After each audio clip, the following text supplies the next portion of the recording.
Hey, music lovers, welcome to the podcast. Welcome to Musical Miles Podcast. I am here with a young lady by the name of Jess Jocoy. Did I say that right? You sure did. Perfect. That's good. I've worried about that. I've stewed about it for a couple of days, but Oh, no. that's always a concern. I don't want to screw up and make sure I say it right. You hit the nail on the head. You're perfect. Well, perfect. Well, listen, folks, we're in Ennis, Montana at the at Willie's Distillery, and Miss Jess is playing this evening here as a guest. And she's on her way to Livingston to the Songwriter Festival, which is where I'm headed. But Perfect. We have a lot of interviews set up over the next couple of days, and I thought it would just be easier. And we wanted to feature Willie's. Yeah. Because this is such a great venue. Totally cool And venue. you've played here before, correct? I have. I love Willie's. It's kind of, I really took to touring Montana starting in 22. Okay. I did a tour last year, and then this year I've been out here probably about 5 times, and I've played Willie's as much as I can. Awesome. I love it Awesome. here. Well, it's such a cool little town. You know, Yeah. I have a good friend of mine who lives here. He was born and raised here, and so I come through the area and always stop and hang out with him. And he's going to be by in a little bit and visit with us. But anyway, I had a chance to get things lined up with you and have a conversation. And because this is Willie's Distillery, hey, you can set those right here on the table. Oh, yeah. They may not leave the table, but full anyway. Oh, man. Yeah, how cool is that? No, we appreciate Willie's letting us come in here. So, Absolutely. But and we're going to talk to them a little bit about the venue and whatnot. But let's talk about Jess Jocoy. Let's talk about your musical journey, kind of where you started. I know you were born in the Northwest. You're a Seattle, Washington girl, right? Yep. Yeah, I was born and raised, I like to say, under the blue hue of a northwest rain cloud. About 45 minutes from Seattle, born and raised. I lived there until I was 19 or 20. Okay. And then I moved to Nashville. Yeah. I had always wanted to be in Nashville. I was pursuing music truly for as long as I can remember. I've been Sure. working at this. What that used to look like is significantly different from what it looks like now. In a way. It's an evolution, right? Yeah, I in a mean, way. Everybody's lives evolve. Yeah. From what you think you want to be to where you are and where you're headed. Yeah. 10 years from now, it will look even different. Oh, man, I can imagine. Yeah. But, it used to look like going to karaoke competitions. That was singing competitions, but it was glorified karaoke. Sure. And we drove all around the state. God bless my parents. They have always supported me in whatever I'm doing. So they've sat on hay bales, they've sat on the ground, they've Sure. sat on plastic chairs to pursue this crazy thing called music. So I wasn't really sure what I wanted to do for college. I was always told you have to go to college. And I've only ever done music, and I always ever wanted to be a country singer. So kind of not at the last minute, but kind of felt like the 11th hour, I discovered Belmont University. Okay. Because my musical options were to go and study classical music and be Right. classically trained singer or an instrumentalist. And I've always been a singer, but not of classical music, not of arias and such. Right. And so, I stumbled upon Belmont University in my dream city of Nashville, and they offered a songwriting degree. And I was like, wow, that's what I want. Yeah. And so I applied, and thank God I got in to the songwriting program. And so I graduated in 2017 with a degree in songwriting and a minor in music business. Perfect. So I've been kind of traveling more outside of Nashville.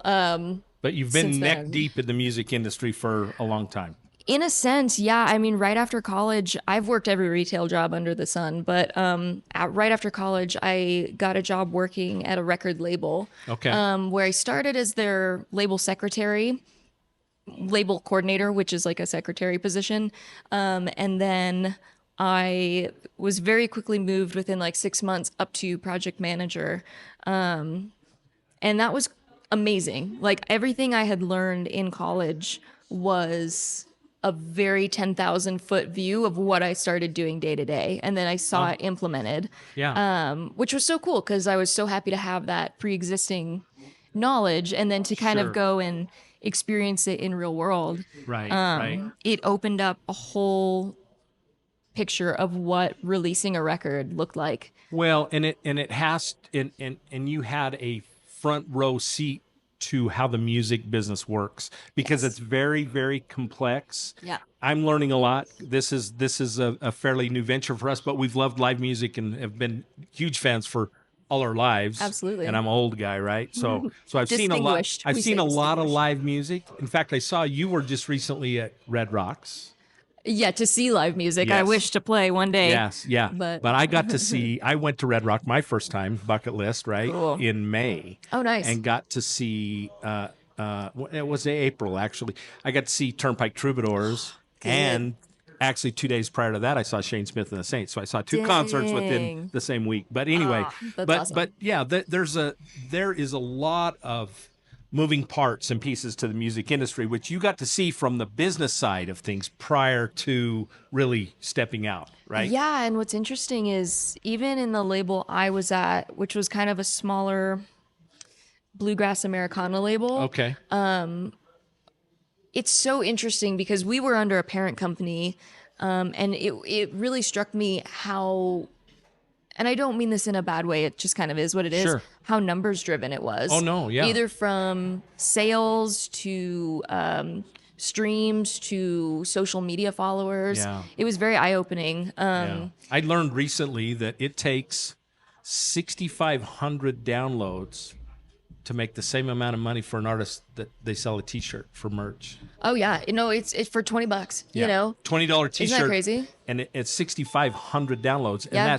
and that might be, not a real accurate number, but it's close. You know, and when I was in college, one thing that always struck me is the number then, I don't think it's changing, but you get 0.001 cents for every stream.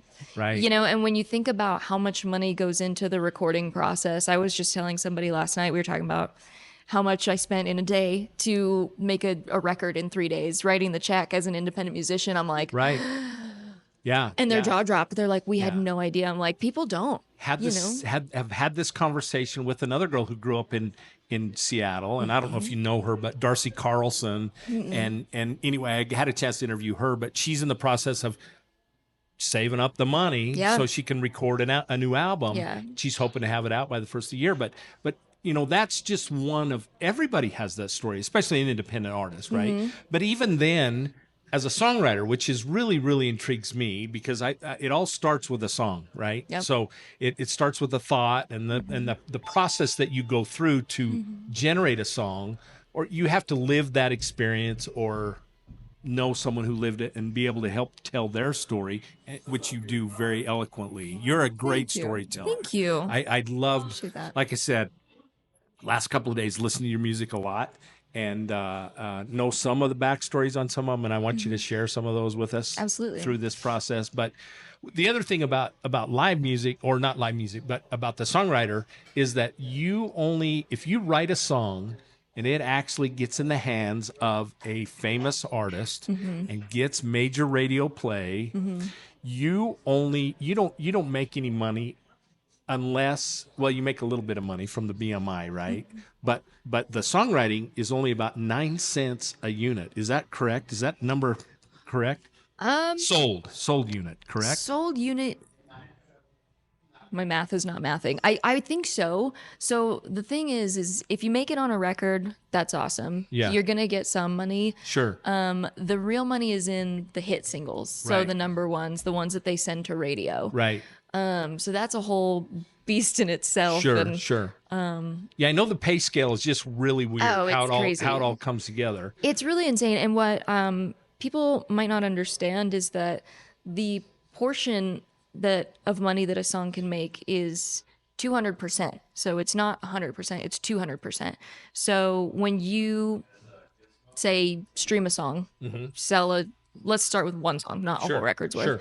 But that song gets split into 200%. So 100% goes to the publisher if you're signed with a publisher. Okay. The other 100 goes to the songwriter. So if you've got 3 songwriters who wrote the song together, that That's 100 is a split third. 3 times. Yeah. Then it's, already half of what the song could make in whole. So Sure. there is a beauty to being independent. Sure. Your songs don't go necessarily as far in the general scheme of Right, things. right. Some independent artists are rocking it, Yeah. Zach Bryan. Yeah. Yeah. Crazy story. It's insane. Yeah. And the question I keep coming back to is like, what is it in that song that took off?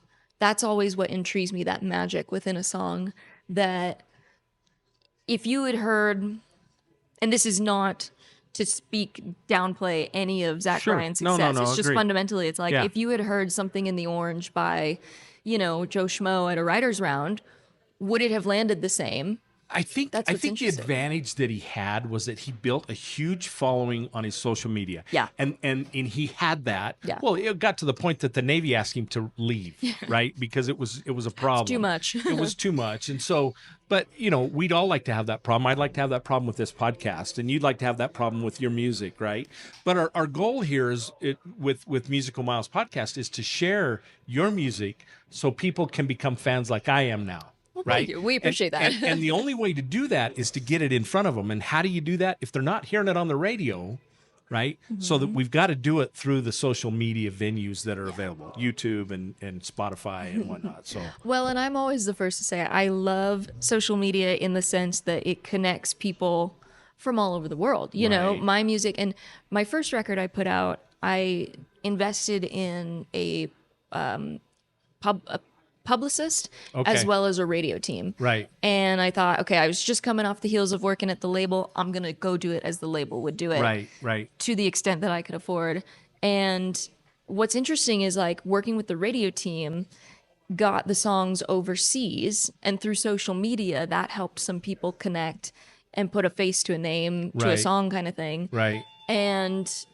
But otherwise, so I love it in that sense. Otherwise, I always tell people, I'm like, I truly believe that I am analog in a digital world. I read that. I read that you had said I truly that. believe that because there are so many components to social media that I've really had to spend this last year, especially a year and a half, kind of reevaluating for myself, like, what does success look like? Sure. Because if the double-edged sword is if you get too ingrained in the numbers and working to grow the numbers based on the algorithms, are you still finding the same amount of joy in your art?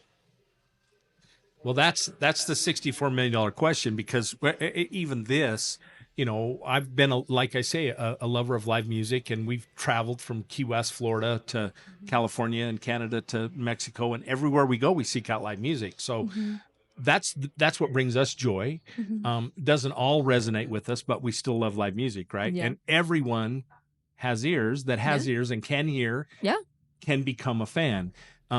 Then it becomes a job, you as a performer and a songwriter, but you're doing what you love, and to your credit, that's cool. But it's not for the weak-hearted. This is a tough business. Oh, the social media alone is not for the weak-hearted. Right. Because somebody's going to have a comment, and it's easy to hide behind a screen. And so, but I just wish everybody could be kind and appreciate your art and your talents.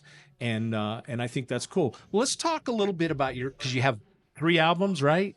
2 full-length albums and then 2 EPs. 2 EPs. Okay. So let's talk about the first one, which was in 2018 when you did that one. The first EP, oh gosh, with COVID, everything Right. 2020 is like a whole different life. Because that's about when you graduated, right? You just got done, you started a new job, all of a sudden COVID just shuts everybody's world down. Yeah, so that first EP was called New Heart, Old Soul. And funny enough, I was going into the studio. I was working with a wonderful producer named Daniel Dennis in Nashville. And I was getting ready to go meet with him to record Long Live the Song. And like earlier that day, I got a text from one of the guys from the label that I had befriended. And I left that internship just feeling like, oh, I didn't do very well here. Okay. It is what it is. Right. And he's like, hey, do you want to come in and chat? We might have, it wasn't even like proposed as a job. It was just you come in and chat. So I am like dressed for the studio. I show up and they're like, yeah, so we're looking to hire. And I was like, oh, okay. And I ended up getting hired later that day. So it was like, okay, in the studio making that record, now starting this new, label job. Yeah.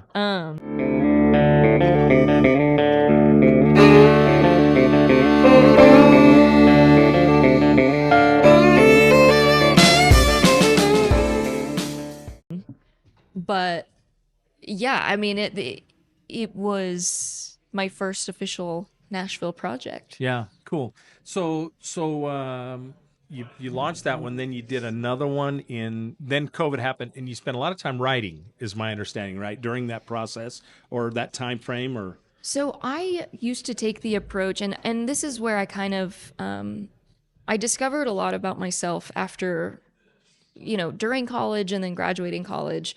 I became someone who I've never had stage fright, but I definitely got stage fright when it came to going out and networking. And to me, in my opinion, Nashville's great for meeting musicians and it's meant for networking and meeting people. right? And I really struggled with that. I had just come off the heels of losing my dad to cancer. I moved to a new city. I started this college program where I started second guessing everything. Sure. My talents, my abilities, just a lot of doubt.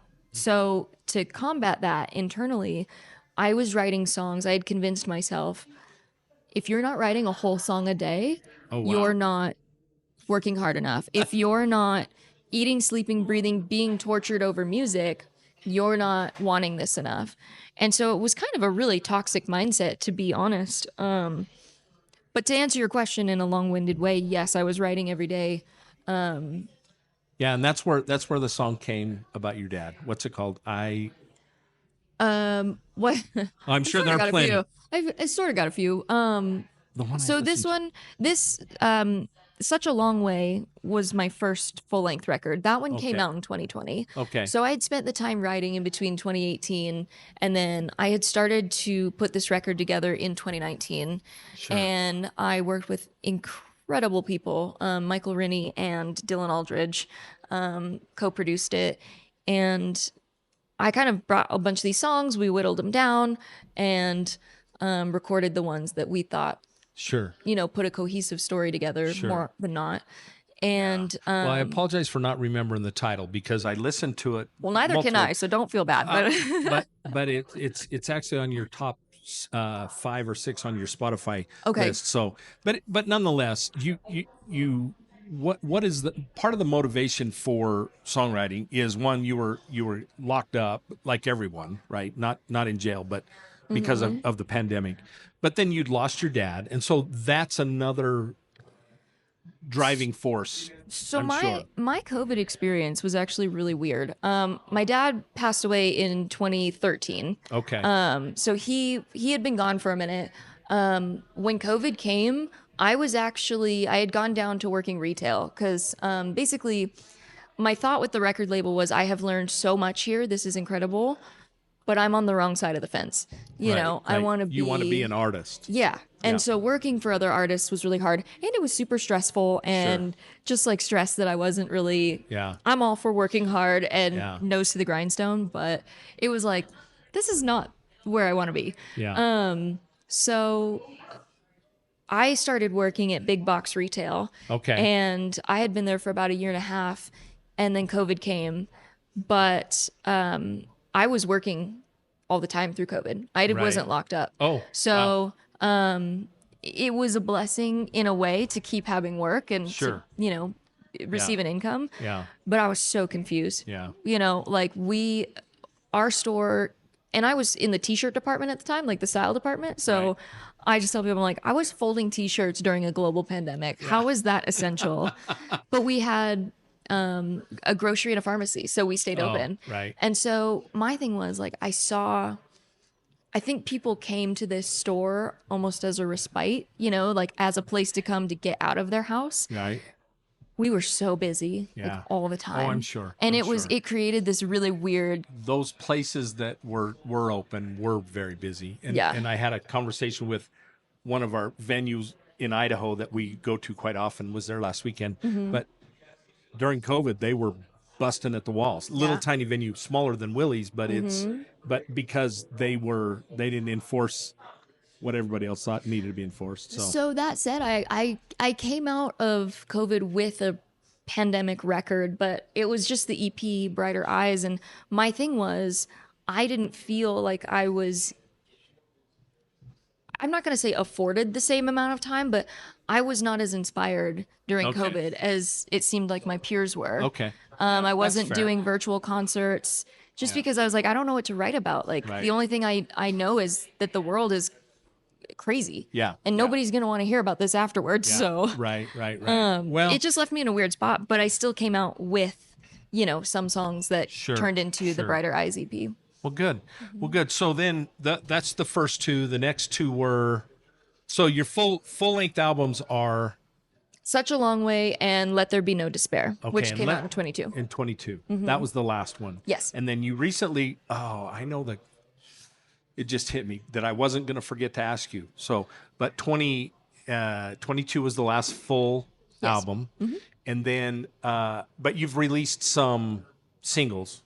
I released a Christmas song. Okay. The Christmas song, the Chestnut. Yeah. I heard it on the way up here. It actually played in the playlist. And I'm like, wait a minute. Yeah. Anyway. That was fun because I don't ever I would never think of recording myself and then releasing a song that I recorded in my house Right. on my dinky little rig. Right. And I was like, I just kind of want to do this. If Zach Bryan can release kind of, Oh, yeah. Oh, yeah. it didn't feel as polished. So it kind of felt like it opened the door to releasing maybe not as polished stuff. Yeah. And I love how it turned out. It's Well, just me and guitar and vocal. But Here's the thing.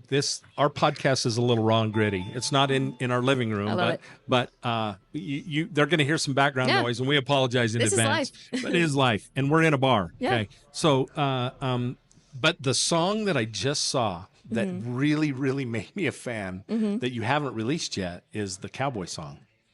oh, oh gosh, I've written a couple cowboy. The Gumweed? No. I've got one called Every Good Cowboys. I think that's it. Got one called Hey Jesus. That one's No. kind of a cowboy song. No. You just, it was on your social media. Just Oh recent- yeah, Every Good Cowboy. So at the end, I've asked you to play me a song. Can you play me that song? I can, yeah. Awesome. Yes. That's my request. 'cause I love that because I'm an old cowboy. So See, and I wrote that. I'm not a cowboy. right. Well, but- you asked your friends, does this sound like a real cowboy? Yeah, I and my love- family came back who are real cowboys, and they Right. live over in Livingston, and they're like, "You need to release this immediately." And I'm like, Yeah. "Okay, good, It's cool. cool, So I concur. thank you." Yeah. So so you're headed from here to Livingston. Yes, You said earlier that you've toured out here in Montana quite a bit lately. Where are you going from here? I think I saw your schedule. Yeah. You're headed back to Tennessee somewhere. Don't you have Yeah. a couple of shows coming up? So we're here tonight. We're over at the Long Branch Saloon right after for how long? I don't know. Okay. Till they kick Kick me us out or out. I run Yeah. out of songs. Okay. And then the Livingston Songwriter Festival starts tomorrow. We're super excited for that. Right. I just want to give a huge shout out to Mike Booth and the Rocky Mountain Songwriter Festivals. They have always been so kind to me and generous. And You were at the Cody one, correct? Yeah, you know what? did you go to Red Lodge I too? did, Oh, there you and go. I got to go to Whitefish before. Like I've been so blessed by them, and they give me a reason and a proper reason to keep coming out here. Sure. Well, I think it's cool, and I wasn't aware of it. And as I scan through social media and find out what's going on in the area, because we're headed to Texas in a couple weeks, Oh, and cool. we've got a big circle. We're going to be down there 2 weeks Yeah. to feature venues as well as several artists that we've got lined out. But I saw this and I reached out to Mike and I just said, hey, I do a podcast. I'd like to come up and interview some of the artists. And he said, whichever one you want to come to. And I'm like, what do you mean whichever one? They still Cody hadn't happened yet. Oh, yeah. Right? It was first part of September. And so I said, well, Livingston. And he's like, okay, great. Just let me know. And we'll have press pass for you, which I really appreciate. Because, when I've seen over probably now close to 70 live bands since mid-April, May. Dang. That's a lot of live music. It's a lot. And I've paid for a lot of tickets and so to help artists promote. And so I'm hoping that this will change things Comes a back little around, bit, but yeah. it comes back around. But what we just love the opportunity to meet new people and listen to new music. It's a little overwhelming, all the I can music imagine. that we've been introduced to in the last few months, but I loved your sound. You're a great storyteller. You just Thank have you. such a knack for helping people understand. Thank and, you. and I wish I had a better knowledge of your music so that we could talk a little bit about it. I know the Gardener was one about a woman that that wasn't able to have her own children, and so she turned to gardening. Yeah. The one, and I can't remember which one it was about your dad that I loved, and I knew that story from what I'd read back. Is it I Will Be Glad? That's the one. Yeah. That's the one. That's for both my parents, because like I said, they truly suffered to take me around and help me pursue this dream, even as a kid. And Are you an only child? I am, yeah. I have half siblings on his side, but we were, You were anyways. raised essentially an only child. Yeah. Well, I have 4 children, and I Nice. know the sacrifice that we made for our kids to do the things they loved. Our kids rodeoed, and oh man, times 4, yeah. And so it was expensive, and it was a challenge. And we have 9 grandchildren. But another song that you did, "Living in a Dying Town." Yes. I like that. Now, your mother's from Arizona. Mm-hmm. Where? What town? So she's from a little border town called Ajo, Arizona. Oh, I know where Ajo is. You do? My wife's from Arizona. So, See, okay, yeah. So I know all about Ajo. So Ajo is, then used to be a copper mining town. Yeah. And I have always had family there. And, it's more of that I hear the stories and grew up with the stories of this town. And so it's seeped into my blood. Sure. But I've only been there a handful of times. I was baptized there in the same church my mom was, which I think is cool. Okay, yeah. Yeah. But what I always thought was interesting is we're Hispanic on my mom's side. Sure. And so the family lived in Mexican town because it was segregated Right. in the 60s and 50s and stuff. And the thing is like, I always grew up hearing, did we have a lot? No. Were we happy and did we have family? Yeah. Yes. And my family is tight knit because that's the Hispanic culture, right? I grew up in a farming community. We had a lot of Hispanic families worked on our farm, and they're very, very tight. Yeah. And still to this day, I mean, there's a lot of camaraderie in that culture. Yeah. In the Hispanic culture. So unfortunately, a lot of the family has passed on. Cancer runs really high in my family, and a lot of it they're finding was like lead in the water from Ajo. Yeah. But just the stories, and the thing about it was like I grew up hearing that it was a ghost town, and so I always thought it was kind of interesting. The song came about in a really weird way, but the title, I blurted it out, kind of offering it to someone else. I was at a songwriting retreat up in New York, and this guy had explained his song, and it was kind of more satirical, and I was just like, oh, you should call it Living in a Dying Town. And I feel that was my countryside showing, because I feel like country songs love juxtapositions, Yeah. And he was like, oh, okay, yeah. And I was like, kind of, gathering that it didn't click with him. Right. So I went outside and sat in a chair, and the song kind of wrote itself, to be that's honest. cool. In like 15 minutes, I took it back to my cabin and was like, what is this? Yeah. And then I realized it was about my mom's hometown, and Yeah.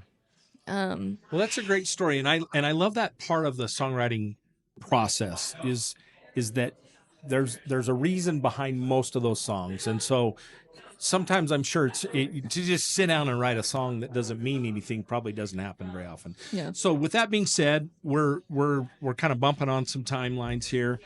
Grab that guitar for me if you would, please. And we're gonna have you play a little tune for us, and that is a Teton guitar. So it is a company out of Idaho, okay, and just down the road from where I live. Cool. And I don't know if that So this is unreleased Every Good Cowboy, perfect cowboy song.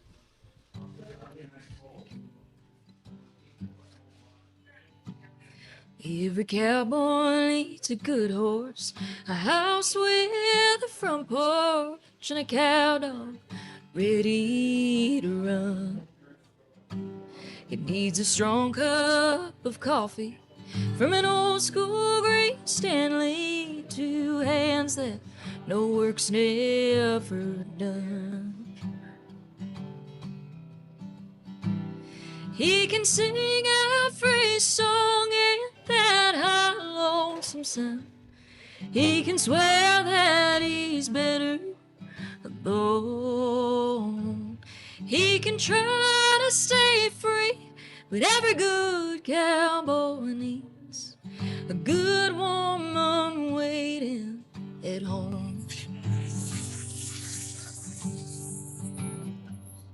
Every Every cowboy needs a saddle, a few heads of cattle, and a buck knife passed down from his dad. He needs boots of worn leather, a wild rag for the weather, a firm head on his shoulders, under his hat. He can roam where there's no other soul to be found. He can swear that he's better alone. He can try to stay free, but every good cowboy needs a good woman waiting at home.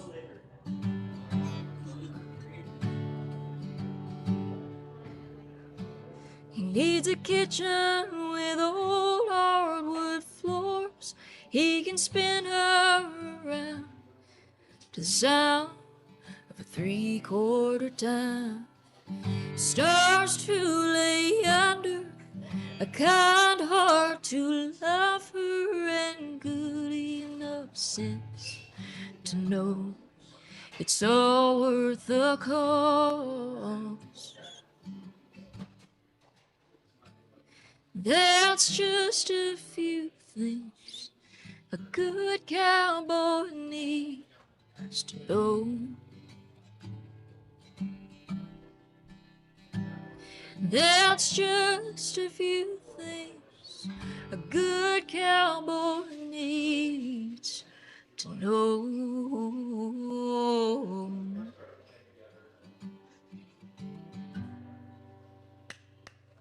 Thank you so much, Jess. Thank That is you. such a cool song. Oh, I love thanks. that. And now get it recorded From a and released. modified cowboy. I appreciate that. There you go. Anywhere? Anywhere you pick All a right. spot. This spot looks good. There she Awesome, is. awesome. Thank you, my friend. So you bet, no worries. But one more thing. Oh, make sure you follow us on our social media, Yes. YouTube channel. Make sure you click the subscribe button down here, right here. Don't forget to click that, so you'll be notified every time we post a new story, right? A new podcast. Absolutely. But for Willie's Distillery, for Jess Jocoy, I'm Byron with Musical Miles Podcast. We'll catch you somewhere down the road. Thanks for coming by.